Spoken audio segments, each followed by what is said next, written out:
Hello everyone, my self Anurag Singh Rathore. अब आप लोगों को बस पढ़ना है, तो कुछ ऐसा टॉपिक हम लेकर के आए हैं या कुछ ऐसा टॉपिक हम चुने कि सभी बच्चे इसको अच्छे से कवर कर सकते हैं, सभी बच्चे इसको अच्छे से समझ सकते हैं। और अगर आप इसकी समझ रख लेते हैं तो शायद में भी आपको आगे जा करके ज्योग्राफी में कोई दिक्कत नहीं होगी, खास करके वो मैप से रिलेटेड होगा तब। तो जैसा कि आज हम जानेंगे कि इसमें हम क्या पढ़ने वाले हैं, तो सबसे पहले हम ये देखेंगे कि जो हम लोग अर्थ के बारे में बचपन से पढ़ रहे हैं कि अर्थ कैसा है, अर्थ का शेप क्या है। तो बोलिएगा सर राउंड, राउंड है ना, गोला है, कोई बोलेगा स्फीयर है, कोई बोलेगा सर्कल है। तो अर्थ का शेप कैसा है बेटा? जियोड है। बहुत बढ़िया, जियोड है। तो अब समझिए ध्यान से, अब जियोड जो है वो क्या होता है, तो अब हम ध्यान से समझें तो जो जिस समय पृथ्वी का निर्माण हो रहा था, पृथ्वी बन रही थी, एक बिग बैंग बहुत बड़ी घटना हुई, विस्फोटक घटना हुई, जिसमें लगभग सभी ग्रह जो हैं वो गैसीय फॉर्म में थे सबसे पहले।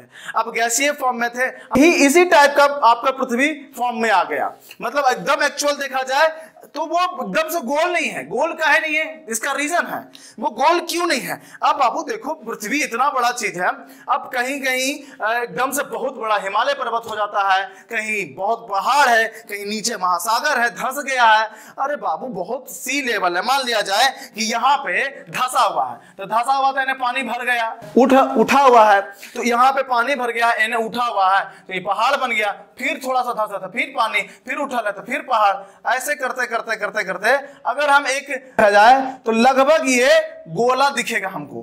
कैसा दिखेगा? गोल, ठीक है, गोल दिखेगा। अब ध्यान से समझो, तो पृथ्वी का जो शेप है वो जियोड है। आप राउंड नहीं बोलिएगा, स्फीयर नहीं बोलिएगा, सिर्फ पढ़ने मात्र, हम सिर्फ पढ़ने के लिए इसको कैसा मान लेते हैं? गोला मान लेते हैं कि यह एक गोला है। देखिए इन्हें आप इधर देखिए, गोला इधर आपको,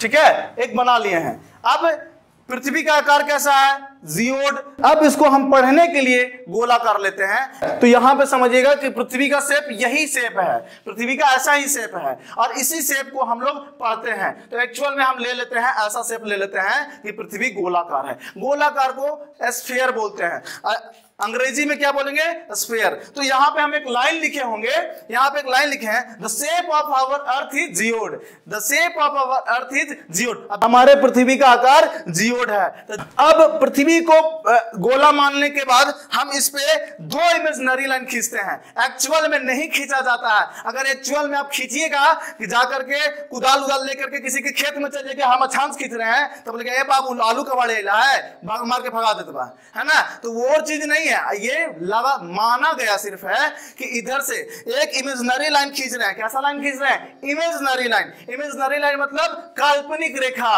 काल्पनिक मतलब सिर्फ माना गया है, तो काल्पनिक रेखा उसी को बोलते हैं। तो देखिए ध्यान से, इधर से आप पश्चिम से पूरब की ओर एक रेखा खींची गई है। अक्षांश का डिफिनेशन, पश्चिम से पूरब की ओर खींची जाने वाली काल्पनिक रेखा को अक्षांशीय रेखा कहते हैं, है ना। That imaginary line will be drawn by the western to eastern is known as latitude। अब ध्यान से समझना है कि अगर इधर से हम एक लाइन खींच देते हैं तो वो हम मानते हैं 0 डिग्री पे।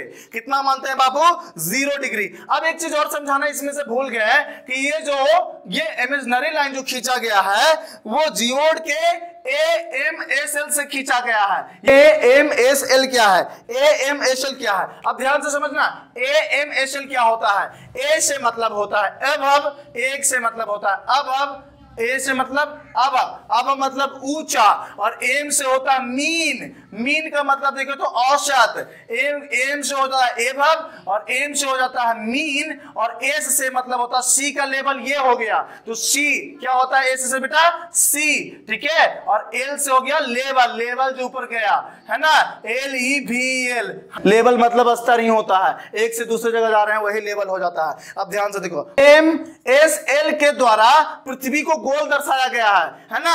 एभव मीन सी लेवल, सी लेवल से ऊपरी कितनी जगह है। और कहीं की भी ऊंचाई हमेशा कहां से मापी जाती है? सी लेवल से मापी जाती है। क्लियर है? समझ में आया? गहराई के माध्यम से ऊंचाई को मापा जाता है। अब हम लोग लैटिट्यूड के बारे में समझते हैं। तो अब लैटिट्यूड हम लोग बोले कि जो पश्चिम से पूरब की ओर जो रेखा खींची गई है उसको लैटिट्यूड बोलते हैं, और ऊपर से मतलब उत्तर से दक्षिण की ओर, आप ध्यान से समझिएगा, उत्तर से, उत्तर कहने का मतलब नॉर्थ है ना, नॉर्थ से साउथ की ओर, यहां पे ध्यान से समझना है। इसको मिटा देते हैं, ध्यान से समझिए, स्क्रीनशॉट लेना तो ले लीजिए, इसको मिटा रहे हैं, ठीक है, इसको मिटा रहे हैं, ध्यान से समझिएगा। इधर ईस्ट है बाबू, ठीक है, इधर ईस्ट है बेटा, इधर पश्चिम है, तो इसको पूरब बोलेंगे। सर इन्हें उत्तर पूरब, इन्हें दक्षिण पूरा लिख दिए, इन्हें पूरब नहीं लिखे, इन्हें जगह नहीं था वो, तो इसमें जियोड में आपका घुस जाता, जियोड समझ रहे हैं ना, जियोड में घुस जाता। अब इन्हें समझो, पश्चिम इन्हें लिख देते हैं पश्चिम, क्या दिक्कत है मेरे को, उन्हें पूरब है लिख लेना, ठीक है, इधर वेस्ट है।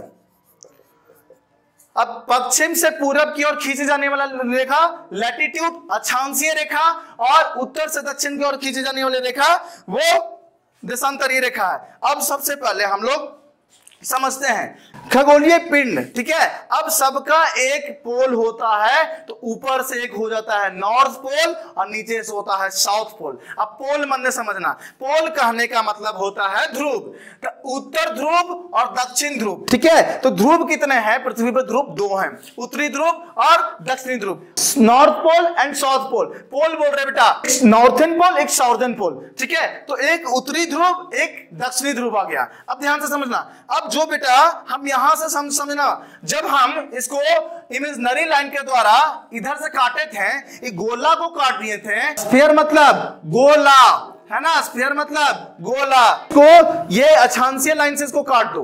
अब ये कैसा बन जाएगा?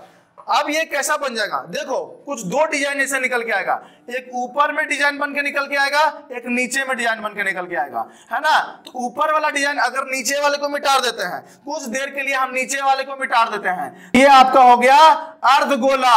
क्या हो गया? अर्धगोला। ऊपर वाला का कोची बोलेंगे? अर्धगोला। अर्ध को इंग्लिश में क्या बोलते हैं? अर्ध को बोलते हैं हेमी और गोला का स्फीयर, ठीक है। उसी तरह से अगर हम देखें तो नीचे भी एक आधा गोला बनेगा, बन रहा ना, नीचे भी एक आधा गोला बन रहा है कि नहीं बन रहा है? तो यहां पे ध्यान से समझना है कि एक ऊपर में अर्धगोला, एक नीचे में अर्धगोला। अब ध्यान से समझना बेटा, ऊपर में अर्धगोला, नीचे में अर्धगोला। ऊपर में क्या होगा बेटा? जल्दी बोलो, ऊपर में क्या होगा? उत्तरी गोलार्ध, और नीचे में क्या होगा? दक्षिणी गोलार्ध। नीचे में क्या हो गया? दक्षिणी गोलार्ध। समझ में आ गया? तो ऊपर में कौन सा हो गया? नॉर्दर्न हेमिस्फीयर, एकदम स्पेलिंग बढ़िया से, नॉर्दर्न हेमिस्फीयर, और नीचे में हो गया साउदर्न हेमिस्फीयर। कोई दिक्कत है? नहीं, ठीक है। नीचे में हो गया साउदर्न हेमिस्फीयर, एकदम क्लियर है। चलिए, तो यहां पे समझ गए कि हेमिस्फीयर कितने होते हैं? 2 हेमिस्फीयर होते हैं, एक होते हैं नॉर्दर्न हेमिस्फीयर, एक होते हैं साउदर्न हेमिस्फीयर। तो एक बार रिकॉल कर लेते हैं कि हम लोगों ने क्या क्या पढ़ा। तो सबसे पहले हम लोगों ने पढ़ा कि पृथ्वी कैसी है? जियोड शेप में है, ठीक है। पृथ्वी जियोड शेप की है, टेढ़ी मेढ़ी आकार की है, आलू टाइप की, आलू टाइप की है, पृथ्वी जियोड शेप में है। इसको AMSL के द्वारा नापा जाता है। Above means sea level, above means sea level की औसत ऊंचाइयों के द्वारा पृथ्वी को नाप करके इसको गोला बनाया गया है। और गोला बनने के बाद इसको 2 हम लाइनों से, इमेजिनरी लाइन से काटते हैं। एक होता है लैटिट्यूड, एक होता है लॉन्गिट्यूड। तो लैटिट्यूड तो लेटा लेटा लैटिट्यूड, लंबा लंबा लॉन्गिट्यूड, ठीक है। लेटा लेटा तो अभी हमारा लैटिट्यूड स्टार्ट नहीं हो रहा है, लैटिट्यूड हम स्टार्ट नहीं कर रहे हैं, ठीक है। तो लैटिट्यूड और लॉन्गिट्यूड। तो अब हम देखेंगे कि बीच से जो इमेजिनरी लाइन है, इसको हम इमेजिनरी लाइन को विषुवतीय रेखा के नाम से भी जानते हैं, या भूमध्य रेखा के नाम से भी जानते हैं, या इक्वेटर के नाम से भी जानते हैं। विषुवतीय रेखा या भूमध्य, भूमि के मध्य है ना, तो भूमध्य रेखा बोलते हैं। भूमि के मध्य है तो भूमध्य रेखा बोलते हैं, विषुवतीय रेखा बोलते हैं। और इसी को इंग्लिश में हम लोग जानते हैं कि इसी को इक्वेटर भी कहते हैं, ठीक है। तो ये भूमध्य रेखा पृथ्वी को 2 गोलार्ध में बांटती है, एक नॉर्थ में और साउथ में। तो ऊपर नॉर्थ हो जाता है तो उत्तरी गोलार्ध आ जाता है, नीचे दक्षिणी गोलार्ध आ जाता है। आई थिंक इसमें से किन्हीं को कोई प्रॉब्लम नहीं होगा। आगे हम लैटिट्यूड को यहां स्टार्ट करेंगे, ठीक है। तो ये वीडियो यहीं के लिए समाप्त करते हैं। अपना ख्याल रखिए, ठीक है। जय हिंद, जय भारत।